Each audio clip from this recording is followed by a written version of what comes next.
Selamat siang dan salam sejahtera. Perkenalkan, nama saya Lilitan.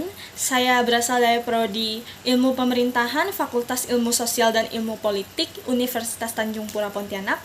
Dan NIM saya adalah 103.1211032.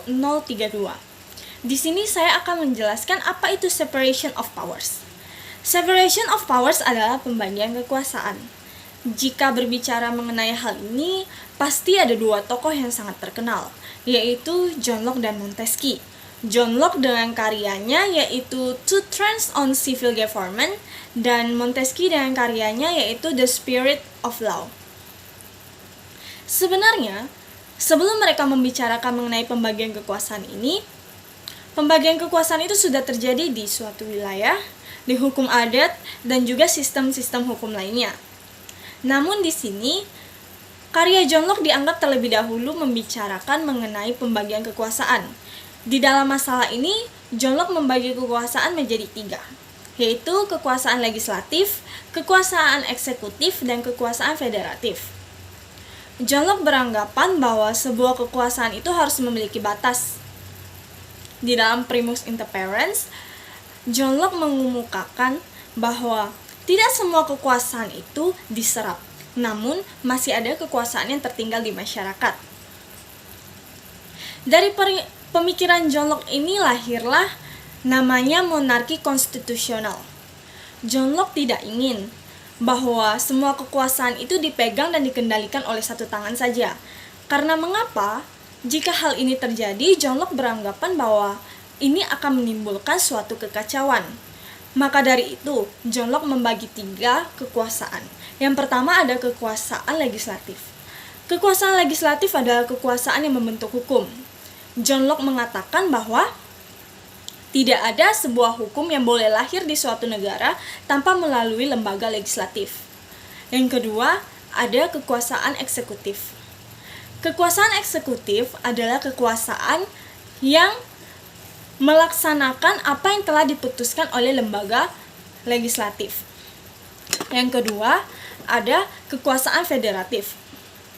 Kekuasaan federatif adalah kekuasaan yang diperuntukkan untuk hubungan dengan luar negeri, termasuk di dalamnya ada peperangan dan juga perdamaian. Di kekuasaan ini, John Locke tidak secara langsung mengatakan bahwa kekuasaan ini harus dipisah dengan kekuasaan eksekutif. Selanjutnya ada pendapat menurut Montesquieu. Dengan latar belakang mantan hakim, Montesquieu setuju dengan pendapat John Locke mengenai kekuasaan eksekutif dan kekuasaan legislatif. Di sini, Montesquieu memperkenalkan kekuasaan baru, yaitu kekuasaan yudisial. Dalam perkembangannya, cara membagi kekuasaan menurut Montesquieu itu digunakan dan dipraktikkan di seluruh dunia. Namun, seluruh negara menyebutkan bahwa pembagian yang dilakukan oleh Montesquieu tidak semua negara bisa melakukan itu secara sempurna. Karena Montesquieu sendiri mengatakan bahwa pembagian kekuasaan itu tidak boleh diisi atau diduduki oleh orang yang sama. Nah, pembagian secara benar dan secara tegas di dalam sebuah kekuasaan itu tidak ada. Oleh karena itu, pendapat Montesquieu ini dianggap terlalu teoritis, tidak realistis, dan dianggap terlalu jauh dari kenyataan.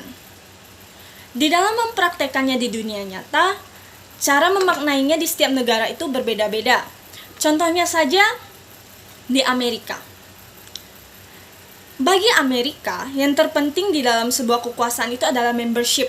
Jika berbicara mengenai pemisahan eksekutif, legislatif, dan yudisial, orang yang duduk di satu kekuasaan itu tidak boleh duduk di kekuasaan lainnya. Di Amerika, membership benar-benar sangat ditekankan dan ditegaskan. Selanjutnya ada pemilihan yang berbeda.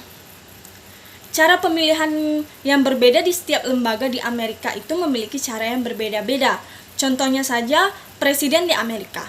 Presiden di Amerika dipilih rakyat melalui elektoral. Kekuasaan legislatif dipilih dengan pemilihan distrik. Sementara hakim juga dipilih dengan cara yang berbeda. Hakim dinominasikan oleh presiden, kemudian diadvis dan kongres oleh senat di lembaga yudisial, kemudian ke lembaga legislatif, setelah itu barulah hakim terpilih.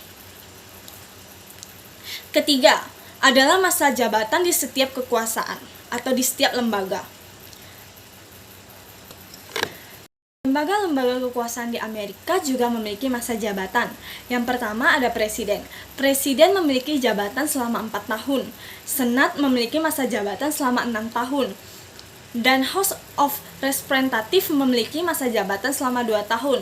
Dan Supreme Court memiliki masa jabatan seumur hidup. Di Amerika, lembaga legislatif sebagai parlemen disebut sebagai kongres. Kongres ini memiliki kamar. Kamar pertama adalah House of Representatives. Second chambernya adalah Senat, Majelis Tinggi Senat.